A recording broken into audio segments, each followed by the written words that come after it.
Yo, yo, yo, yo, yo, what's going on, everyone? It's Tone with Tone's Custom Flies coming in hot at you with another installment of Tech with Tone. Today's topic of discussion is something that's been brought to my attention through quite a few different channels recently, whether it's personal discussions, online stuff. A lot of people are talking, and rightfully so, about thread control.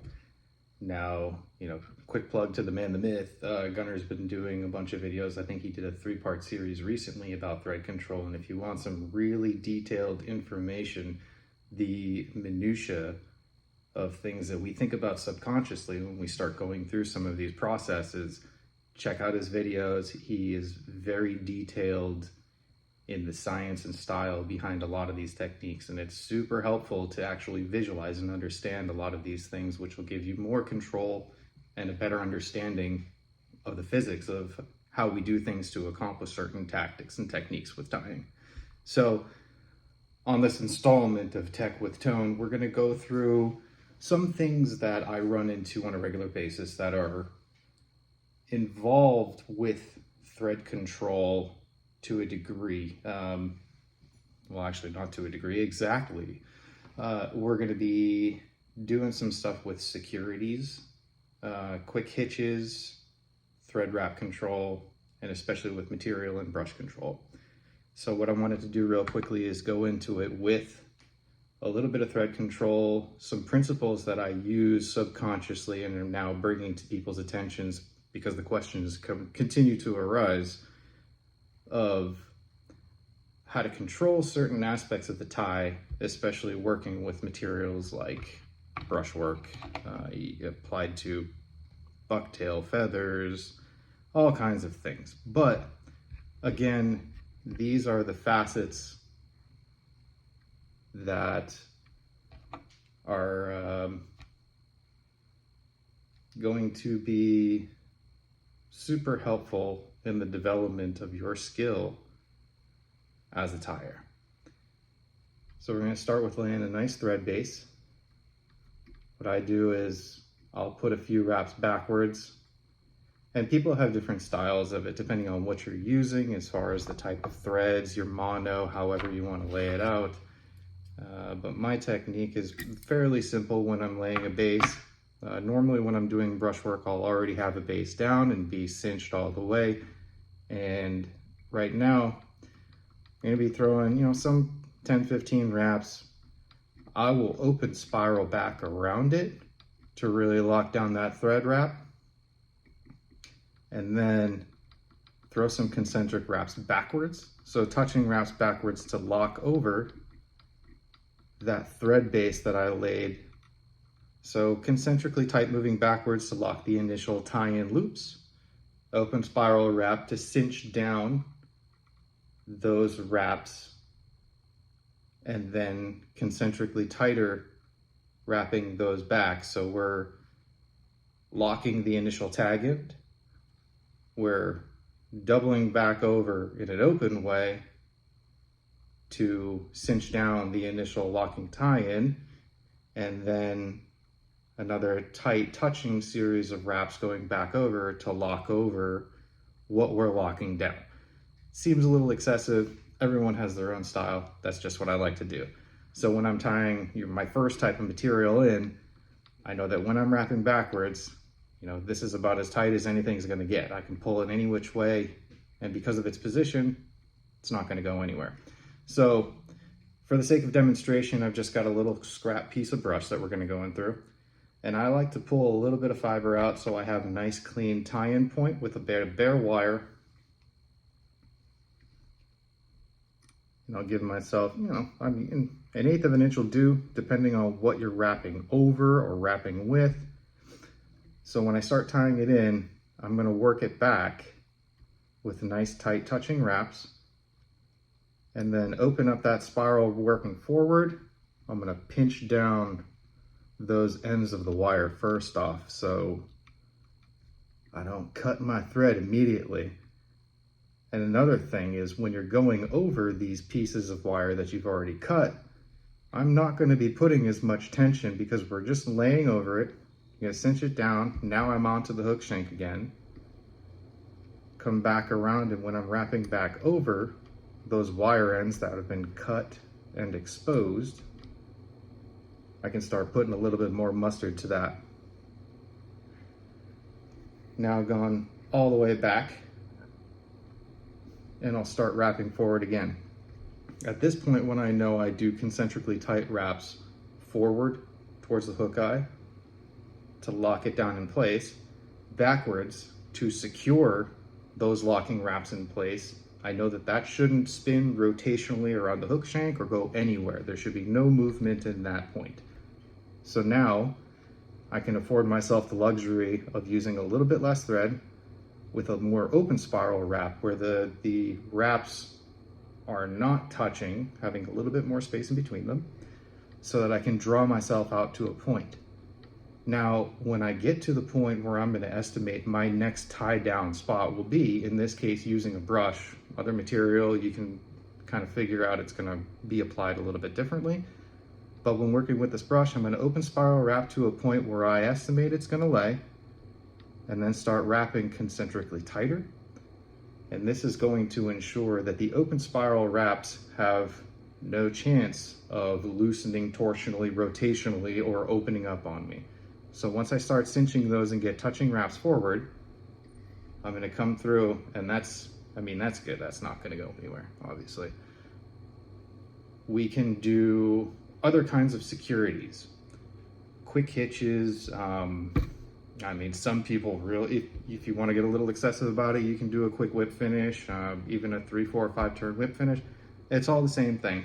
A quick hitch to me is just a minimum double, usually triple overhand. So I'll take my fingers and put them behind the thread. So, I'm hoping that I can give enough contrast so that you can at least see it. I was gonna set up camera number 2, but unfortunately, without a macro lens, it really doesn't do us any more justice than this. So I'm assuming that with a good enough explanation, I can paint a good picture for you. So I'm gonna take my fingers from the front end of it and lay it so that the thread is coming back over on my side of my fingers. Put a quick loop in there. Twist rotationally, I guess if you're looking at it from a cockeyed view from the tire's perspective, clockwise.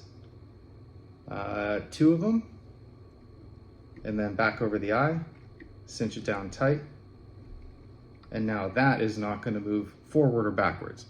You're basically taking those concentrically tight wraps that you made forward to cinch everything behind that and locking that in position. So that now when you're moving something forward and you're going to be tying onto it, this is the exact point that your thread is going to make contact. So you can be a lot more accurate with your tie-in points as far as estimating where and how much material and how it's going to set. It makes a lot of sense when you're trying to get things in exact positions, stacking different materials, laying out multi-stage fly building. So, those hitches I would consider just a locking wrap. I'm sure there's many other names for them, but locking wraps are just additional securities that really help me as far as designing and building out different sections. So if I start with a tail section, I'll take the tail, I'll lightly put everything in, then I'll concentrically go back and tighten everything down. I'll open spiral back onto it to go over the base to make sure that those concentric wraps moving forward are actually locked in place and tightened down where I want them. And then nice continuous wraps forward to just further lock it in place. And then once I get forward to the point where I'm going to be tying in, say, a piece of brush that's going to go over the tail, I'll throw in a quick hitch, 2 or 3 loops on an overhand, cinch that tight, and there's your locked in position. So the next thing we'll go over real quick, I just want to touch on a couple little things, are going to be cinch wraps. Cinch wraps to me, especially with doing a lot of brush work, is a way to control, again, torsionally or rotationally, the material that you're using. So you're going to be basically using wraps from the back side of your tie-in and the front side of your tie-in, where you're going to compress your wraps to the point where you are securing the material both rotationally and front to back. You use a similar concept when you're doing stuff like hollow ties, pinch wrap feather work, reverse tying in feathers, stuff like that. Anything that you're going to be putting in and needing some sort of lift or some sort of reverse, this is a good technique to be able to throw in there for a cinch wrap. So right now where I'm already locked in place, that's my destination.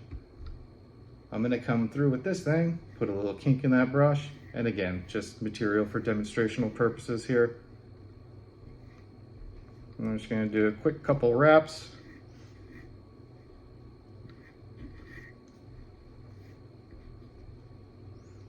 Woo! I'm going to get tangled up in that wire real quick while I do that. Create a rat's nest in here. And now you guys are seeing how the sausage is made. All right, so the back end of this third wrap. And you know what? Just so I don't freak out about the way this thing looks.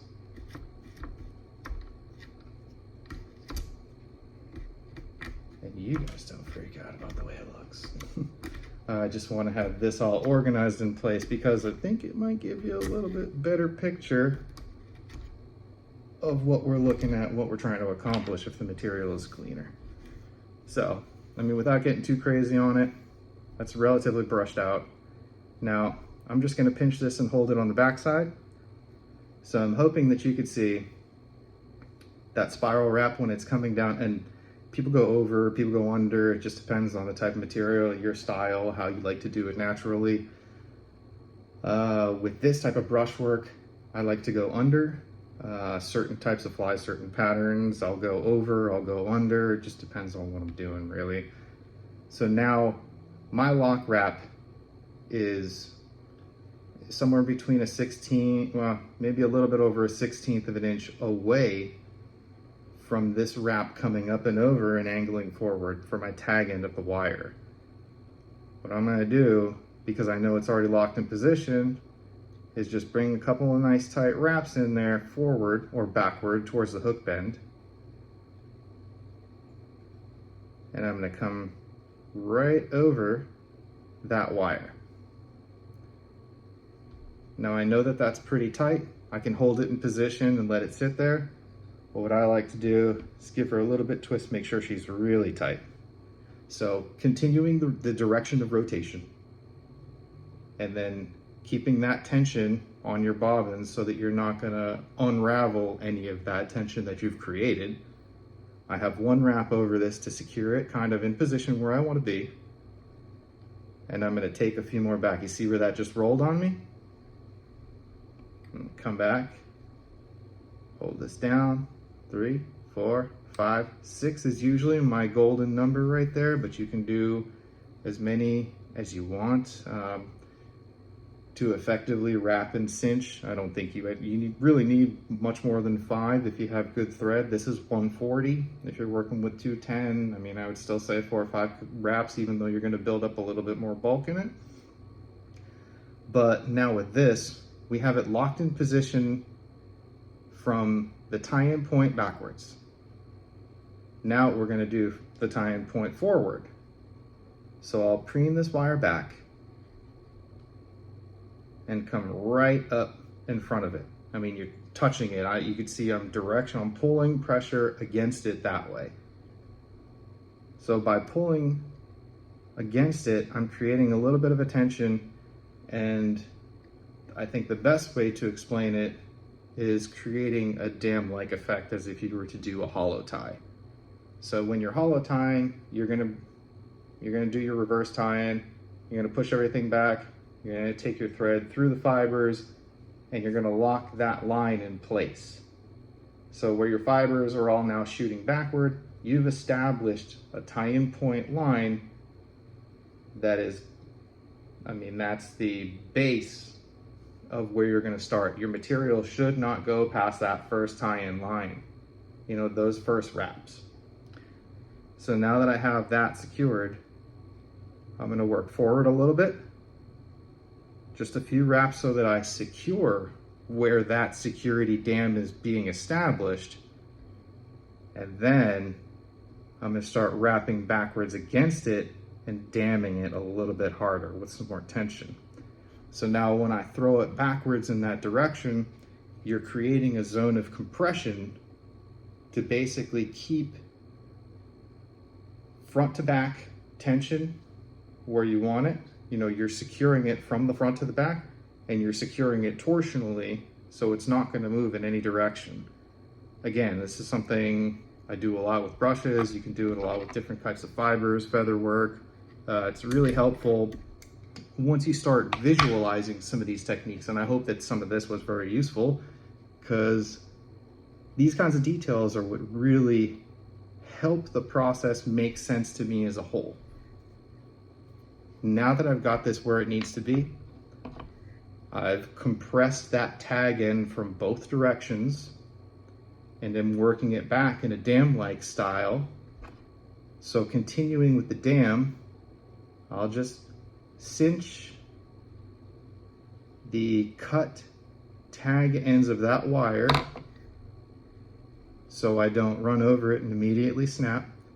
And then again, tight concentric wraps, go right over it, over onto my original tie-in points on the hook bend side of where we originally cinched it down. So now that I'm all the way butted up to the material, come back around, work everything down, and I know that thing should be locked in place. Now, if you wanted to, again, come through, fingers out, 3 loops, run her down, set her where you want, good to go. That thing ain't going anywhere. So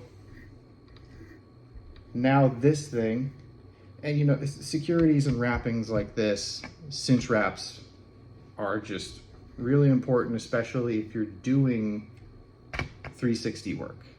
360 work being brush work with certain types of wire that you want to take every single bit of insurance that it does not slip, it does not spin, it does not move without the use of glues or resins, because that, you know, those securities are what's going to fail on you first. If you don't do those things, you know, you're going to find that a couple of fish later, a couple bites in this direction, something's going to loosen. Maybe you lose some fibers out of here and it just wasn't locked down well enough, and it's going to start rolling and slipping on you. Any number of things can happen. But we take as many precautions as we can and build them as strong as we can for a reason, and that's kind of the deal with that. It doesn't take any time once you get the techniques down. And again, it's just a few little tips and tidbits that you can use to really strengthen up the materials of these fibers that you're putting into it. You know, delicate fibers, you're doing bucktail work again. Same thing with the hollow ties. When you're using your dam work, it's all a sweeping motion. You know, I will set where everything is going to be, start securing it down lightly, start securing it down tighter, and then work that tightness and lock it back in position, throw a hitch, good to go to the next run. It's these little things that keep coming up in discussion. And like I said, you know, again, Gunnar, big shout out for his in-depth description of all of these situations with thread control. It becomes a more and more important thing when tires are looking into these technical abilities of you know, the nuances of certain facets of the build. It's not necessarily the build, they're just techniques that will get you to be able to do certain things subconsciously eventually that will enhance the quality and ruggedness of your flies. So I know right now, the way that I locked this in from the backside and the front side, this thing shouldn't move. You know, you put a 20-pound CUDA on that thing, it'll rip fibers out before it'll move that wire at all. So I feel really confident in that. And that's kind of the baseline of what we're doing here. You know, we're building flies and we're trying to build them as strong as we can so they last as long as they do. Using delicate materials, it doesn't always lean to us having them forever, but you know, whatever we can do, whatever insurance we can buy on the project, we will definitely afford to do. So that was just another little tidbit from me. Hope it was helpful and hope it was at least interesting. If there's any more topics of discussion or techniques or anything that you guys want to hear, see, talk about, let me know, hit me up. Check out any of my other pages on Instagram. That's tone 3 underscores, tonescustomflies.com. Check this page, share some stuff, let me know. If you find anything interesting, hit me up. We'll make stuff interesting for you. Other than that, hope y'all have a great evening, and I'll catch up with you later. Peace.